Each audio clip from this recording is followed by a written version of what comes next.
Hey everybody, this is Tucker from Matt Kiteboarding here with another Wing Wednesdays, and today we have a good one for you. It is the 2024 Duotone Unit and Unit D Lab.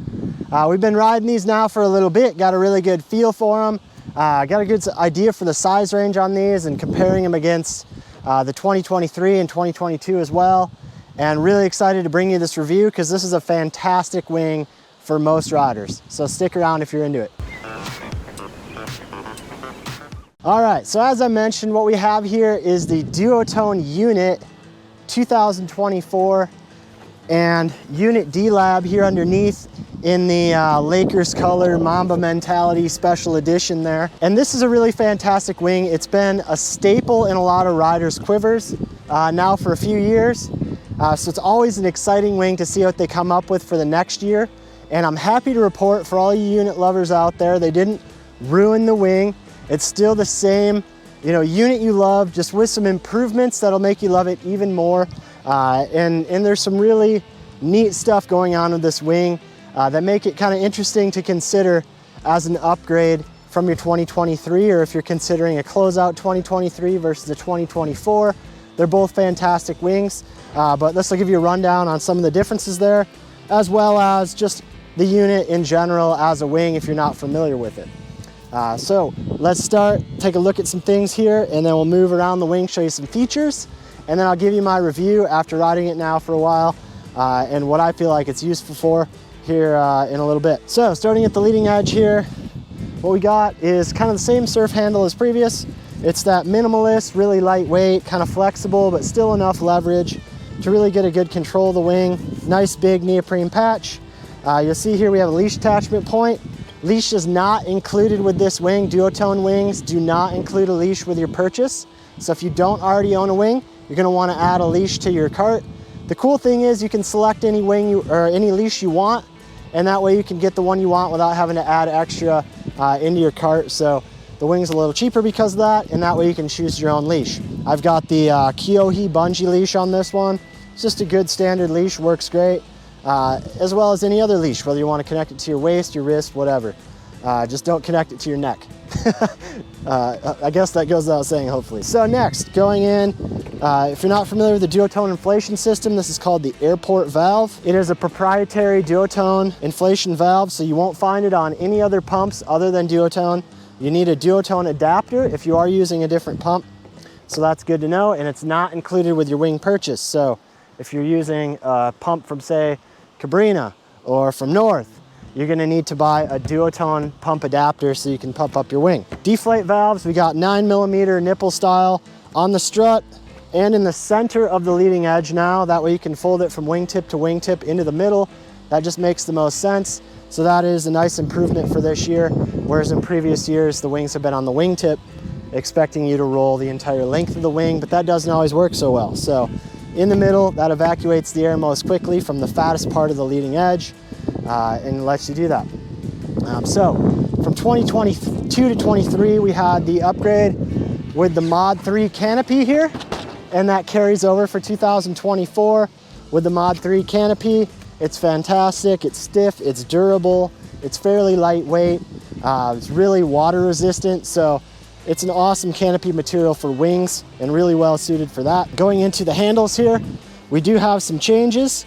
You may notice this front handle is a lot longer than the back handle. It's like twice the length of the back handle and of previous handles. So this is a new item for 2024. And what you get here is just a bit more real estate to put your hands. And really, the previous handles do the trick. You don't necessarily need all this real estate in the middle, but what it allows you to do is fly one-handed, almost like it's a boom. Really, there's not much space missing here if you look. So for all intents and purposes, this is really, essentially a boom wing, just with it broken up a little bit here in the middle. And that way you can fly it, one-handed really easily, and it's really well balanced. They've put that in the right spot where you can really choke up on it here and get a little bit of power, but also it's easy to find with the stanchion back here. If you went any further than that stanchion, back here somewhere, it would be oversheeted and want to backstall. So that, as long as you're forward of that stanchion, you're in a spot where you can really fly this wing actively in a nice spot, and that really does make a difference in your flying, you know, toe side if you want to ride one-handed, if you're surfing some small waves and just need a little boost or something to pull off of in a turn to give you some leverage. That really is a neat feature.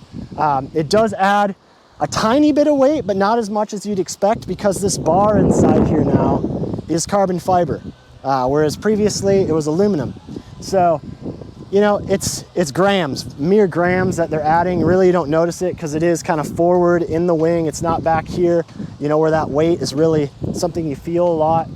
So I'm really amped on that handle. I will say, if you're riding a harness line, you know, be a little careful. The first thing, if you especially have a big harness hook, you can hook in to that center part of the handle, which is a little unnerving the first time you do it. I've done it.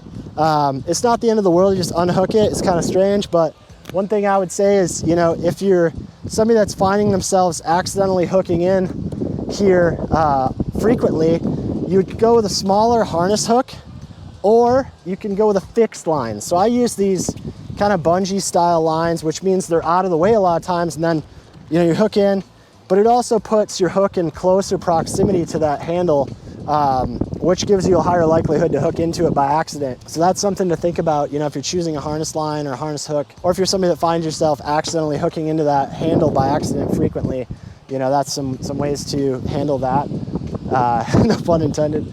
In terms of harness line positioning, you know, I found that for me, it worked really good off the front stanchion here, and then, you know, maybe 6-8 inches up depending on the wind here on this handle. So it's not as easy as before to have kind of that reference point, but what you do have here is these blue lines on the tread pattern here, or on the grip pattern I should say.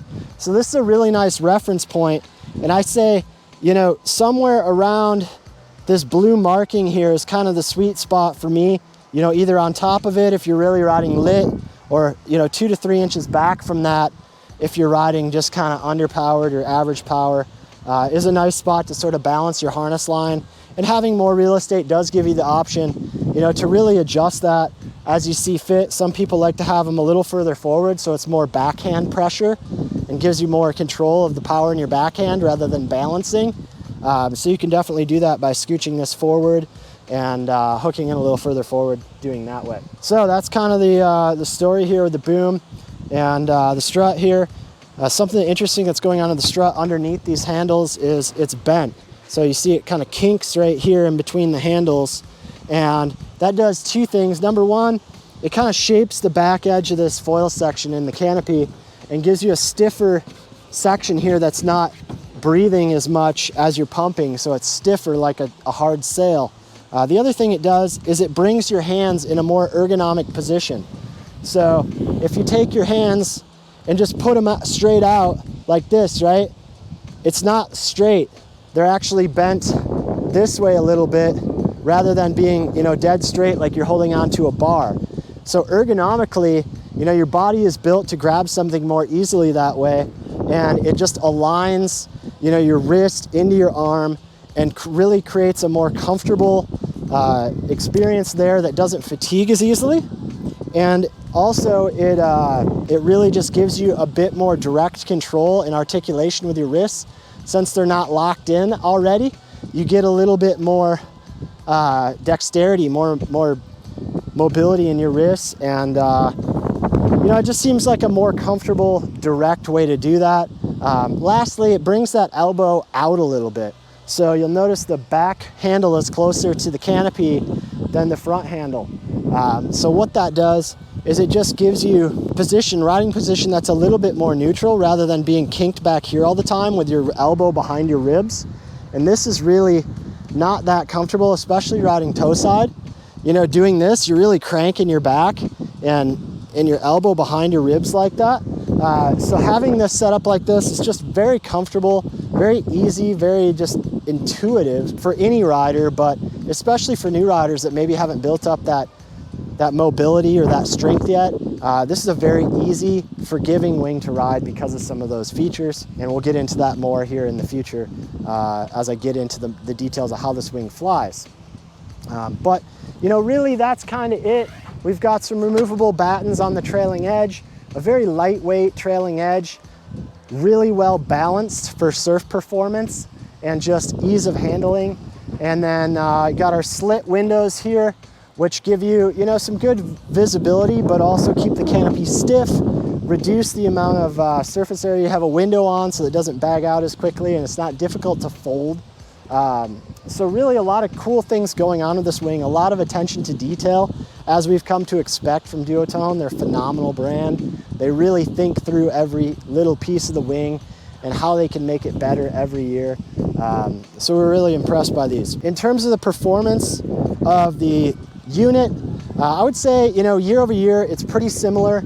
It did pick up a little bit of top end speed and efficiency this year, I would say. I'm not exactly sure what they did to refine that. I haven't seen it in the details. I can't really point to anything in particular, but I would have to believe that they've refined the foil section of this wing just slightly to pick up that efficiency and top speed. Maybe reduce the bladder diameter just slightly or taper a little bit, I'm not sure. But it just feels very much like the units of the past, especially the 2023 with that stiffer canopy and the updated profile. Really, really love this wing. It's a great utility wing to do anything you want. Really, it jumps well, it does waves well. It's a great wing for new riders and learning because it has so much lift and grunt. You don't have to have perfect technique. You can really monkey bar hang on this thing and let it help you balance and correct any mistakes, and it doesn't require you to go really fast. Coming out of jibes and tacks, it's got that instant power that can pull you out of a hole or redirect you, if you really need a wing to leverage your turn. It's just a great do-it-all wing. If there's anything bad to be said about it, I would say, as compared to like a race wing, it doesn't have as much top-end range. So it's a little bit more limited in the range. In terms of sizing on a wing like this, you're probably gonna wanna size, 1 to 1.5 meter spacing. 1.5 on the bigger sizes and maybe 1 meter difference to get your kind of maximum quiver range without any gaps. Because if you go 2 meters or 1.5 meters in the small sizes, I think there is a point where you're just gonna get kind of lit up on this wing, and it's so lifty, that it can get a little unwieldy in those kind of conditions. Not a whole lot else to say really about this one in particular, so let's take a look and compare the D-Lab here.